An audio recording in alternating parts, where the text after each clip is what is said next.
Lisa Copeland, and I want to invite you to my show, The Big Sell. Are you ready to stop being a small player in a big world? Are you ready to decommoditize your business? Are you ready to stand aside from the competition? Join me every week on The Big Sell.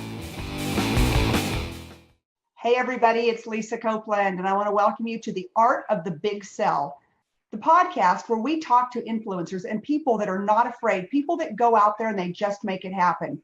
And that's no different than my guest here today on the show, who is a very, very good friend of mine and a colleague of mine in the automotive industry. Christy Roman, president of Now Digital. I mean, she's so amazing and she's done so many great things in the automotive industry. But what she did and why she's on this podcast is that she started a movement. She made the decision that the women in automotive needed their own group, their own conference, and their own tribe. Christy Romans, welcome. Thank you. How are you? I'm good. How are you? I'm doing great. Well, thank you so much. I know you had to really scurry to get on this today. You're absolutely just traveling all around the world. Where are you today? I'm in Atlanta. What are you doing in Atlanta? I'm going to a vendor and then I'm going to a couple dealerships. Okay, good. Well, tell us, before we get into the Women in Automotive Conference and the movement that you started 4 years ago that's absolutely changing the face of the automotive industry, tell us what you do now. What is it? Tell us about Now Digital and what you do exactly. We're a digital marketing agency for car dealers, basically. And so we say we're the quarterback. We go in and we help dealers manage all their digital. We do some of it in-house, but most of it we use vendors for, and we just help them manage everything that they're doing and help them spend their money correctly. Oh, that's good, because I know when I was a car dealer, I felt like I just kept throwing it out the window, and yes. I could never get my mind around, is the money I'm spending really working, or am I just paying another vendor? So you're really the person, you're the expert that goes in and says, hey, cut this, use these guys, don't use these guys. Right. Okay. Yep. So you and I met each other 4 years ago when I got a call and I was still a car dealer then, and I was asked to be the closing keynote for this new conference in Orlando called the Women in Automotive Conference, and that you were the founder of it. So I have to hear, and so not only have you started a conference, you've started a movement that now, of course, I'm very involved in, and I sit on the board, and I look forward to it twice a year. It's the one conference I love to go to. So take us back 4 to 5 years ago when you had this big idea to start a women's conference.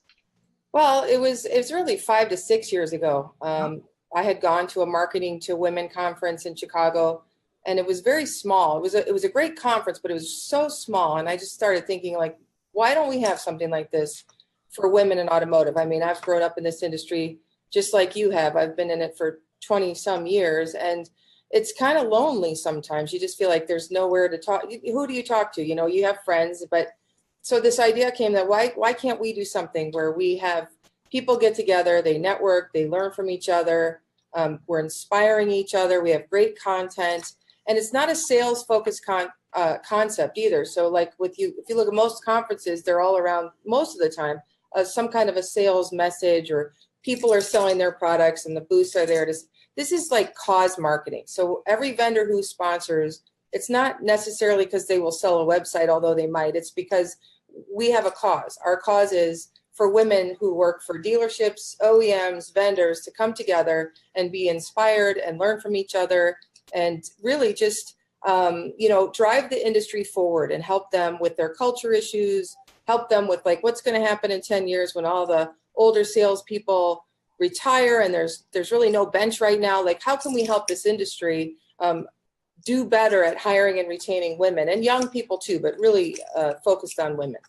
Okay, so 5 or 6 years ago when you had this big idea, what was the initial, so you had the idea, you said, okay, I'm going to do this. What was your first obstacle? What was the first thing that almost put a bullet in the deal? Will anybody come?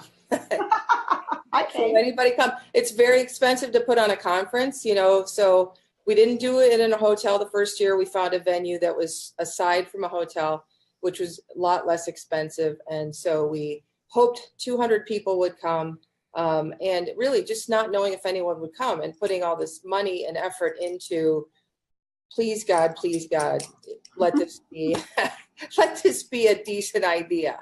That was the first obstacle. It's almost like, planning a New Year's Eve party, and like, several other people are planning one too. and you put out the invite, and you go, God, I hope I got mine out first. I hope people come to my party. Right. There are a lot of industry events, but Yes. all the ones I've been to, there's never one specifically for women. And I'll tell you, in the very beginning, I was even a bit of a doubter. I thought, well, first of all, are there really even this many women in the automotive industry? Because I felt like I was always alone. And then next, could they, not would they, because I know that where women will gather, but could they actually take the time off work? They'd probably have to expense it out of their own pockets, because I knew it was going to be a tough buy-in for their bosses, most likely in the beginning. Yep. And, so I was a little worried about it for you, but it was a success. It was a huge success. It was a smaller venue, so we actually sold it out where the fire marshal was going to have to come if we had any more people.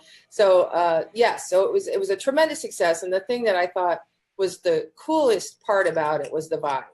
We didn't know what kind of vibe to expect, how everyone would get together and get along. And it was like, where have you been all my life? It was it just filled a hole I didn't even know I had. I mean, I thought I had friends and people and mentors, and I do, but to have that sort of venue and to have great speakers like you and the people who came that first year, it was a whole lot better than we expected it to be. So who were some of let's give some shout outs to some people. Who were some of the initial sponsors that came on board and wrote checks in the beginning when you thought nobody else would? CDK is a major sponsor. Cars.com has been a major sponsor. Cox is a great sponsor. One of the ones that is near and dear to my heart is Next Up. I love those guys. I know. And it's, they don't have to spend a lot of money, but they always do something really special so that everyone pays attention to their booth. They had the flowers in July. They had the flower wall with the angel wings, angel wings in December. Just that kind of stuff where people are making an effort to make it special for the women who come. Just so cool. Super, super cool. I don't know if I ever told you this, but we all flew out of Dallas together, and there was like 8 seats in first class, and we were the 8, me and Next Up. Really? Yeah. That's kind of cool. There were a few cocktails flowing, because it's about 3 hours from Dallas to California. Yes. And all of us flew into Palm Desert, and boy, that to me was the most fun ever. But I'm not going to go off on that one yet. I want to go back to that first one. Okay, so you brought in a few sponsors. The fire marshal almost had to come. Was there any time during that conference or after that conference that gave you a moment of pause where you thought, okay, I'm one and done? Or, No. anything happened?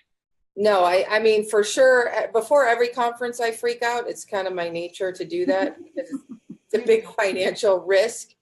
But no, I mean, after that conference, I was like, wow, I mean, we really have something here. And so it's morphing. We're trying to figure out, what other things we can do with it. But we've had one, but this is our 4th year. Last year we had 2. There's always an element of freak out because you just don't know, maybe everyone's sick of this. No one's going to come again. And, so there's always that, but for me, it's just, we're going to do it forever and ever. Amen. Hopefully.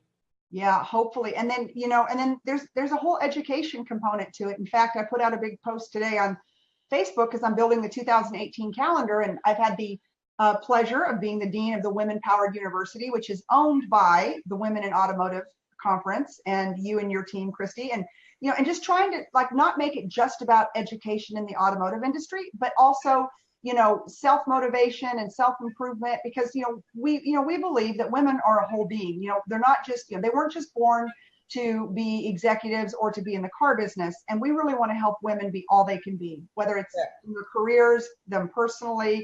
We had fabulous Sharon Lecter who comes and she talks about their financial life, and because it's really hard to be great at work and to be focused when you've got other stuff going on in your life. And so we really do take a holistic approach to this conference, which is so different than any other automotive conference in the world ever, right? Yes, because, there's lots of sales training out there. There's thousands of webinars and things you can see on sales, but there's not very many places where you can see, work-life balance, or like you said, Sharon Lecter talking about how women put finances sort of at the bottom of their whole to-do list and how important it is for that not to be the case. There's so many different areas. I mean, and I read an article, trying to be all things to all people is really difficult. Something has to give. And so helping people kind of figure out how to maximize their lives in whatever way they can. So it's not, I give 110% at work and then I give 20% at home. Just helping people really understand you do have to have balance. Balance is healthy. I read someone said there's no such thing as work-life balance. I don't agree with that. I think you have to have it because they feed each other. Work feeds your home life and how you support yourself, but your home life feeds your ability to go to work and do your job well and to really focus on success and things that will help you further your family. So I really believe that that's such an important piece, and that's part of the content we're trying to provide. And again, part of the culture that we're trying to help dealers understand. It's important. Work-life balance is important. So how can we help them incorporate that into their business model so that they'll get more women to stay? Well, I'll tell you, I know you've been traveling, so you probably didn't get to see my show 2 weeks ago with Ali Rita. Ali broke the world sales record, and he's about to be inducted into the Guinness Book of World Records. And I said, well, Ali, I mean, the only way you can break the world sales record is I'm sure you're working day and night, 6 days, 7 days a week, bell to bell. And he said, no, Lisa, actually, I work Monday through Friday, 9 to 6. And I just literally, my mouth about fell open. And I said, how can you do it? How can you break the world sales record? He said, because it is as important to me to break the record at home of being a great husband and father as it is to break the world sales record. And he said, so I just do it. I get it done. Now, in fairness, he has a couple of assistants that just help him with paperwork, but he's living proof, car dealers out there that are watching this, whether it's men or women. I think one of the number one reasons people leave is a big reason I left is because, I don't want to work 6 days a week, 8 hours, 8 hours, listen to me, 12 hours a day, right, and tied to it. And I think Ali has proved that. And he's sending a very big message into the industry that, you don't have to do that. You just have to be more efficient with your time. You have to be a better networker. In fact, Ali's somebody we should come get to speak at Women in Automotive, although I'm afraid everyone will get up and quit because they're like, dang, I want one of those 8 to 5 jobs. Yeah. Well, but I mean, the reality is I think dealerships will benefit greatly from creating schedules like that. I mean, I was a single mom and, 20 years ago, and if I didn't go to work because my kids were sick, I might lose my job. And so I practice at my business that, I care about what you do when you're at work. I don't care if you sit there and look like you're working so you're on the payroll. I care that if this is your job, this is what you do. I don't care how you do it, when you do it, if you have to go to the dentist. I don't care about that. I just care that you do your job. And what I find is when you give people the flexibility to have their lives and their jobs, not their jobs and their lives, people stay. They stay and they have much more. They don't need maybe as much money as they would necessarily if they were going to work a lot harder. It just because it facilitates the ability to enjoy both your job and your life. You're not having to choose one over the other. Does that make sense? Yeah, it does. And I'll tell you, I think that's the number one feedback I hear. And I'm wondering if it's what you hear from women just going, I love this industry. I love doing what I do. But you know what? I don't want to miss my kids' soccer games on Saturdays. I can't stay after 6 o'clock because I've got to pick a child up from daycare. And so, the industry ends up losing so many amazing women because they just are not willing to sacrifice, nor should they, their family and their children. Whereas men have usually, not always, 80-20 rule here, have the freedom to do that. And, they're more driven to do that. Because they have a spouse at home taking care of the family. But when you're just like you, Christy, you're a single mom. How are you supposed to do all of that? And it's impossible.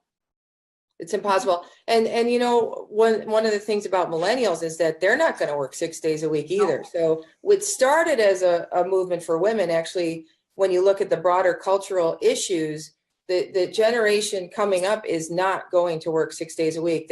Those are men that want to stay home when their wives have babies and be with their kids. And these are people that don't care so much about how much money they make as how much time they get to have life. Again, it's life balance. And so the whole industry is going to have to adjust to that. I mean, it doesn't matter. We can sit over here saying hire women, But they, again, in 10 years, they don't have a bench. There's nobody waiting to work at a car dealership. 85% of kids graduating from college don't have jobs. I promise you, they're not looking at car dealerships as an opportunity. And that's a problem, because car dealers should be able to get interns. They should be able to get college graduates. They should be able to get the best of the best, but they have to change the way they train and the way they develop, and then the way they compensate their employees. Yeah, absolutely. And I love you said that, and I don't know if you caught yourself saying it a minute ago, but you said the movement. And I don't think 4 years ago when I met you at the first conference, or maybe it's been 4.5 now, that you thought of it as a movement, or did you? No, not at all. It was a conference. It was a conference. It was something we thought would be a really cool idea. I knew we'd all go, so at least we'd have 6 people. But I did not know that's what we were doing. So now when people like myself say to you, Christy, you started a movement, how does that make you feel? What sense of responsibility do you have, or do you feel upon yourself because of this movement that you started? I mean, I don't feel necessarily responsible so much, but I do have a passion for protecting the industry. And when you look at some of the disruptors that are happening, and Amazon and some of these things that really threaten the basis of the franchise system, I feel compelled to keep my job by saying, hey, everyone, let's look at what's happening in this industry, and let's not wait for things to happen to it. Let's be proactive and figure out how we can move along with these disruptors and these changes and preserve what has been up until this point a pretty good system. But when you match, customer dissatisfaction with the process of buying cars, and the fact that companies like Amazon are partnering with, like Hyundai, and you don't even have to go to the dealership. They're gonna bring you the test drive. They're gonna value your trade. They're gonna do all the things that dealers have always said they have to come to the dealership for, and they don't. And so when you look at trends, I have a real concern about the viability of the industry as a whole for a long period of time. So it's a little bit, I guess, self-interest on my part to keep this going, because I like my job. I like helping dealers. I think there's a lot of opportunity to make it a much better industry for women and young people. And so that's what kind of keeps me going. So what was the initial feedback? I'm going to put you on the spot here. It wouldn't be a good podcast if I didn't. What was the initial feedback from the male-dominated car dealer when you went out to your clients and said, hey, guess what I'm doing? I'm going to bring all the women together and we're going to empower them. Did it scare the hell out of them? Honestly, since we have it in Orlando, and I have dealers in Orlando, I had thought that it would be a regional event, that we would get people to drive from Florida and come to this event. And I went to all my clients, I gave them free tickets, and very few of them came. And it turned out to be a national conference, which really, really surprised and disappointed me, because I really thought, wow, I mean, these are my clients I've worked with, some of them for years, and I've given this opportunity for their women to come to this conference, and, they'd say, well, she can't be gone that long, or she has to be this, or, I was really, I was very disappointed by that. And then I was equally surprised at how many people came from all around the country to the event. So it's never been what I thought it would be, which would be a regional event people could drive to and spend some time. And that's one of the transitions that we're kind of trying to make, is how can we make it where more people can locally drive and spend a day and get this great content without having to sacrifice 2.5 days or fly somewhere or whatever. And so that's part of why we're going to do that one-day event at the LA Auto Show, so that we can tap into that local market and make sure as many women as possible have a chance to come and experience something like this.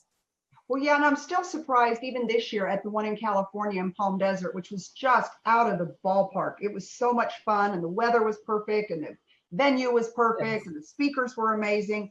But I'm still surprised how many of the women told us that they're like, oh my God, where's this conference been my whole life? I've never heard of it before. And I'm like, dang, woman, where have you been? But it's really hard to get the word out on something of this magnitude.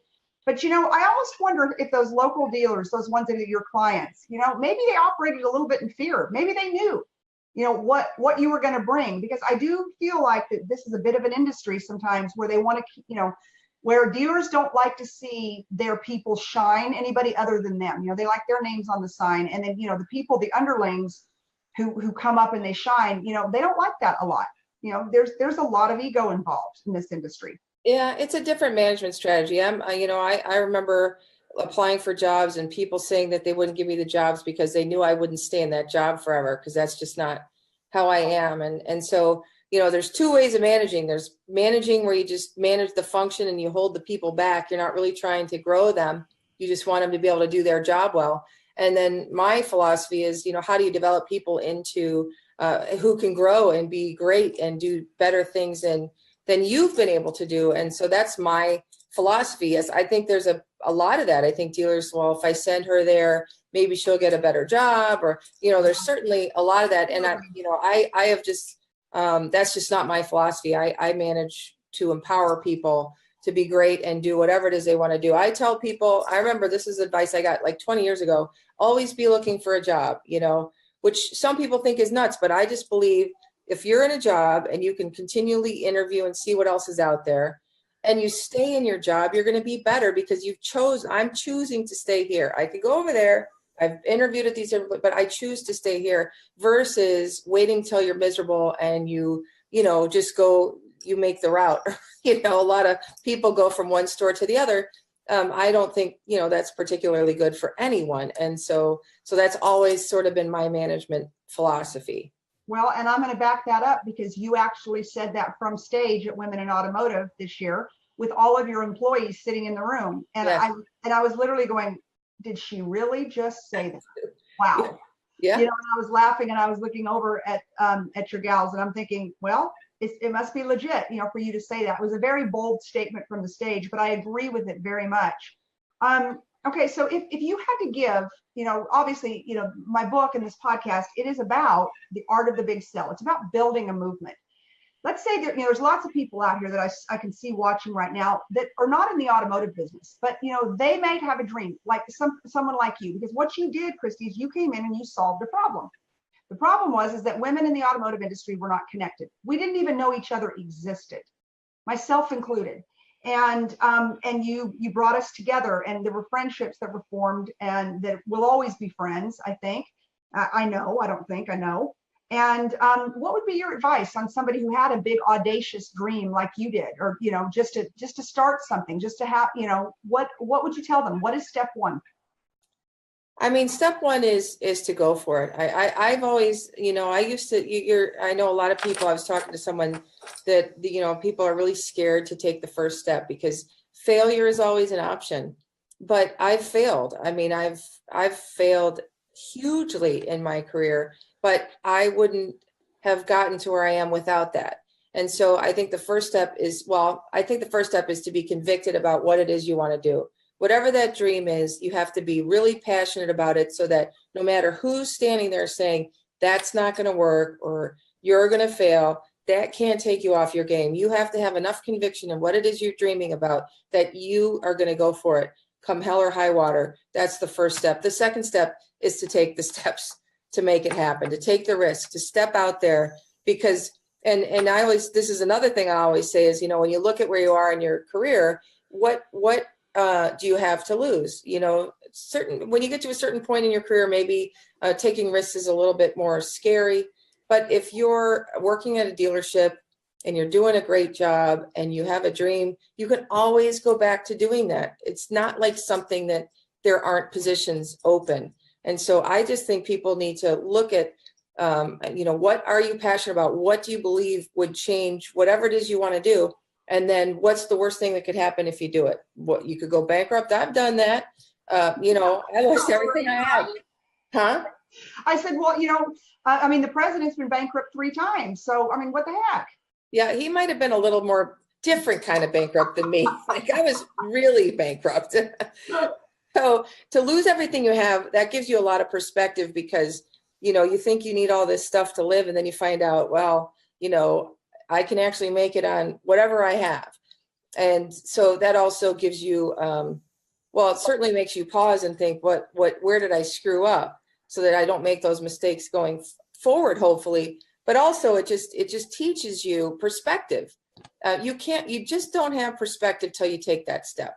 And even if it means there's a risk and you might lose, you might fail, that's actually not necessarily a bad thing. That's just maybe a step in the process for you to get to where it is you want to be. So if I were to hand you a crystal ball, what would you say the future of the Women in Automotive, what do you see for the next 5 years for the Women in Automotive Conference? What is your vision as the leader? Well, certainly we'll keep having events, and hopefully we'll be able to do more like one-day events that we can get more of that regional feel, which is what we kind of hoped we would get in the beginning. But the other thing is, where can we plug holes in the industry? Can we create training programs for women who go to work at dealerships where they come to us first, and our job is to educate them as women in automotive, not necessarily on the sales piece, but like, how do you operate as a woman in automotive? What are the things that can help you be successful in a dealership, especially if it continues to be male dominated? So really trying to figure out where are the things that we can plug for the dealer industry at large. So we're looking for those types of things. What kind of training, what kind of content, what can we provide that will help dealers facilitate the ability to hire and retain women? Yeah, I think if you could come up with that training, or I think if you come up with the solution of how dealers can hire more women, you will never go bankrupt again. It won't ever happen. You'll be the richest chick in the country, because it's a lot harder to do. Like that. Yeah, that would be good. But because I put you on the show and I gave you the idea, we'd have to have some sort of financial arrangement on that. But that being said, I mean, it's really a big task. So tell us about the next conference, when it's coming, and what kind of speakers and what type of sponsors, and tell us about what it looks like in Orlando coming in June. So it's June 24th to the 26th. We are going to have a theme, which is going to be Stronger Together. And so one of the things we hope to do by having themes is to help the speakers and really just the content be built around something that everyone buys into. And so Stronger Together is going to be our theme. We'll have many of our sponsors back, Cox, Cars.com. Next up, certainly we'll be back. And Tesla with the last one. I hope Tesla will come, but we'll have to see. Tesla's kind of far from this venue. So we'll have to work on if we can do something with them. But we're working on all the details there. One thing that we do, I think, is particularly cool, and we didn't really market it, is that we do provide childcare during our conference, during the cocktail, during the whole time that people are there. We provide childcare because I believe if a woman wants to bring her kids and go to Disney World, and this sort of becomes a twofer, she can come and get great content, and then she can take her kids to Universal or Disney. We want to be able to provide an opportunity for that. So we do provide childcare. It's no charge whatsoever, and it's during the entire conference. So that's something that we do that I think I've never seen it. I've never seen it anywhere. It's never been done. But see, that's because you're a woman who started a movement, who's putting on a women's conference, and as a single mom, you understand what are some of the things that will keep her from being able to attend. Right. And so, once again, the Women in Automotive Conference, we solve a problem. You have kids, but you want to come, then bring your kids. Yep. Solve the problem. Yep. Yeah, it's huge, and that's expensive. I mean, that's a big expense on the conference, and that just shows the dedication of you and the team and the board to make sure that every woman can get there. I also know that we've given scholarships in the past. Yep. To come to the conference. So there's just so many times that there's just so much that we don't want there to be a barrier. And typically, what I've found, Christy, the barriers is their bosses. Yes. And we've made it really cost effective. Most conferences are $800 or higher of this caliber because you get food and cocktails and all that. And we do not, our goal is to have it primarily sponsor paid for so that we can make it affordable for people to come. Because it's not, if it's coming out of your pocket, you can't, I went to a conference that was $1,800. You can't, the average person cannot do that. And so making it like our early bird rate is like $395, and it's a 2.5-day event. Yeah, everything's included, including childcare. Yeah. Cocktails. Did we say cocktails? Yes. Entertainment. Yes.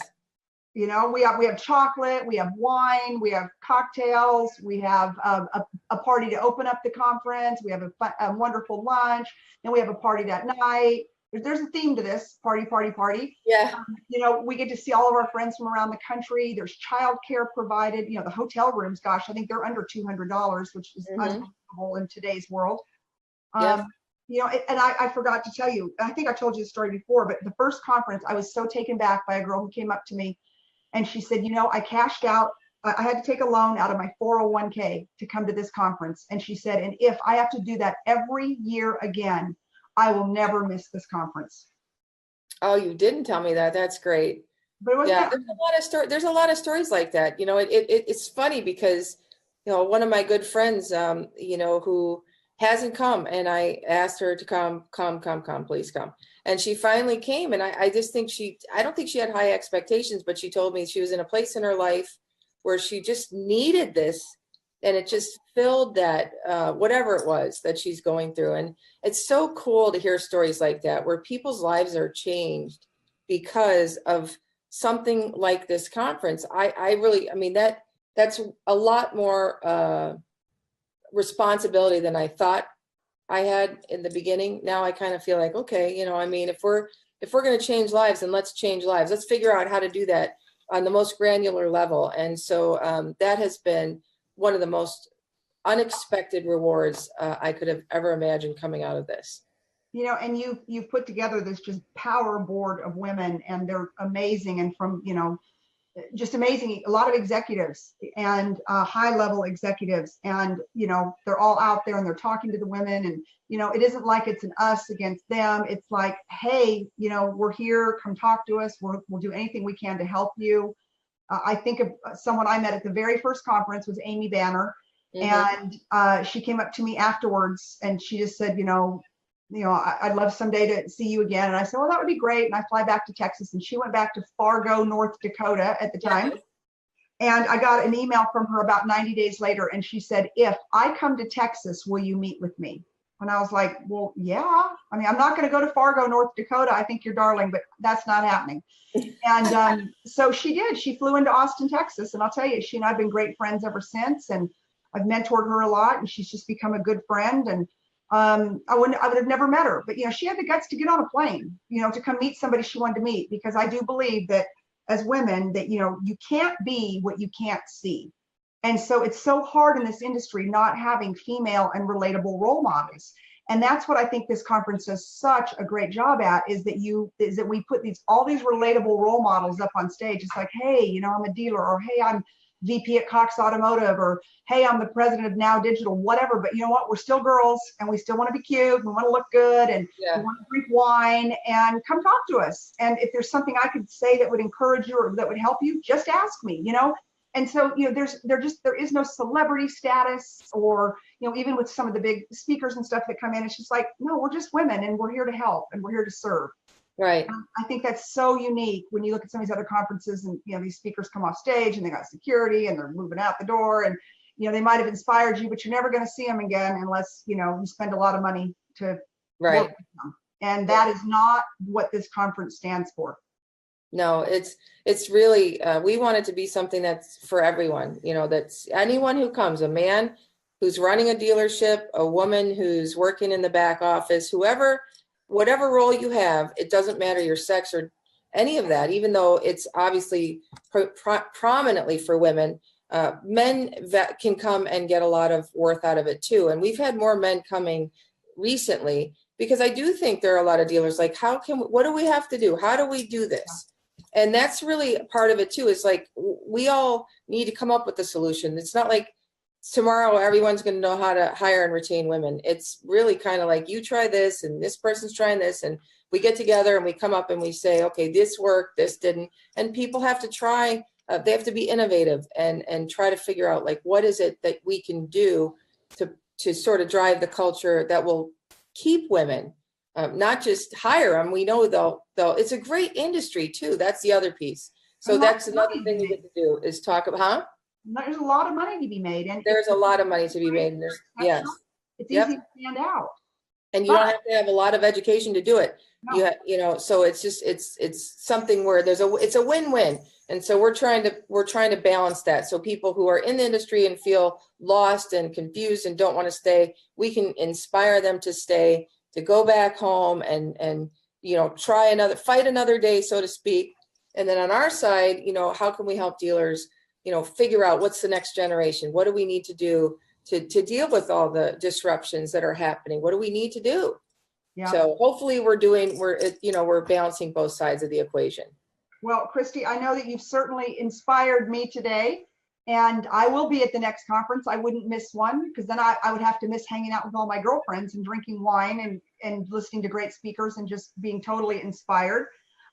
So how do people find you? How do people find Christy Roman? How do people find Women in Automotive? So I wouldn't want to end this show without people knowing how to contact you. So womeninautomotive.com, you can go to my information. I guess I can give too, which is Christy at Now Digital, CHRISTY at nowdigital.com. I'm not sure if my number's on the website, but for sure you can go to Women in Automotive and send a form if you have any questions. If you send me an email, I'm happy to address any questions. I'm very approachable. I'm not at all standoffish. I don't like to get on the stage, but I'm not. I love talking to people, and I'm happy to help anyone who might have any questions or want to participate in one way or another. Or sponsor anybody out there. Anybody who wants to sponsor, and you are going to come and keynote for us again this year, so that's awesome. Yes. Like I said, this is a conference I would not miss. Like, I put it on my calendar at the beginning of every year, and like those dates are just non-negotiables, because there's just too much fun, too much content, too much of people that I love there all the time. And, there's nothing like it. So all the women I see, there's a lot of women on here right now. I think eventually, Christy, at some point, I think you have a dream to potentially open a conference up to women who are, in all industries. Is that right? Yes. Mm-hmm. I think Women Powered is actually that would be the sort of the umbrella under which all the other things will fall. But yes, I mean, the idea that we could provide, I guess when I look at it, just from the things that I didn't have when I was younger, I guess, and I had kids, is, just the kinds of support and help and content that really does help with your life, and that helps you develop your career. Those are the kinds of things I am passionate about trying to provide for women in general. Well, that's awesome, and thank you so much for everything you do. This is what we bring at the Art of the Big Sell. Is we talk to people. I talk to people that have big ideas, and I think one of Christy's big ideas, that at least is my takeaway from this show, is that number one, you have to just do it. If you've got a dream or you've got a passion, you've got to be willing to take a chance. Yep. And you've got to be willing to put your fear on the shelf, which is what I talk about so often at the Women in Automotive conferences, is to fear less. Because just like she said, you can always go back if you have to, but if you've got a burning desire, you've got a burning platform, you absolutely need to go for it, because we only go around this earth one time, around this sun one time. And Christy, you're doing it well. And you're changing women's lives. I can't wait to see you in June. I know the conference, again, it's just going to be off the chain, because that's what we do. Plus it'll be a little bit warmer, so that's fun. June in Florida is always a good time. That's for sure. All right, my friend. Well, thank you so much for sharing with everybody. And I look forward to seeing you in June. And for all of you out there in the automotive industry, be sure to go to womeninautomotive.com, men or women. We have lots of guys that we call them the guys that get it. In fact, I talked to one of our favorites today, Christy, Tony D, and they would not miss this conference. So go to womeninautomotive.com, get registered now. This conference will sell out, and you will not want to miss all the fun in Orlando. Thank you, Christy. Thank you, Lisa.